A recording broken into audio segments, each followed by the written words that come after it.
বৃহস্পতিবার ব্লকের আড়াইডাঙ্গা বালিকা প্রাথমিক বিদ্যালয়ে মায়ের আঁচল কর্মসূচি রূপায়ণের ছবি নজরে আসে।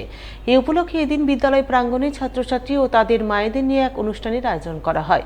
অনুষ্ঠান শেষে মায়ের আঁচল কর্মসূচি নিয়ে সচেতনতামূলক আলোচনা চলে। মায়ের আঁচল কর্মসূচি কি, এই কর্মসূচির অধীনে মায়েরা তাদের ছেলে মেয়েদের প্রাথমিক শিক্ষার মানোন্নয়নে কি ধরনের ভূমিকা পালন করবেন সেই ব্যাপারে তাদের সচেতন করা হয়। এছাড়াও শিক্ষার মানোন্নয়নে মায়েদের নিয়ে মাতৃবাহিনী ও হাকরা বাহিনী গঠন করা হয় বলে জানা গেছে। এদিনে এই অনুষ্ঠানে উপস্থিত ছিলেন আড়াইডাঙ্গা গ্রাম পঞ্চায়েতের প্রধান মহিতুন বিবি, বিদ্যালয়ের প্রধান শিক্ষক তাপস মিশ্র সহ অন্যান্যরা। আমাদের আজকে গোটা মালদা ডিস্ট্রিক্টে যে 15টা ব্লক আছে, এই 15টা ব্লকের মধ্যে আমাদের ব্লককে এই যে আমাদের মায়ের আঁচল প্রকল্পটা শুরু হলো গোটা জেলায়, তার মধ্যে আমাদের আড়াইডাঙ্গা কাছে এই মায়ের আঁচল প্রকল্পটা তাকে শুভ উদ্বোধন করে।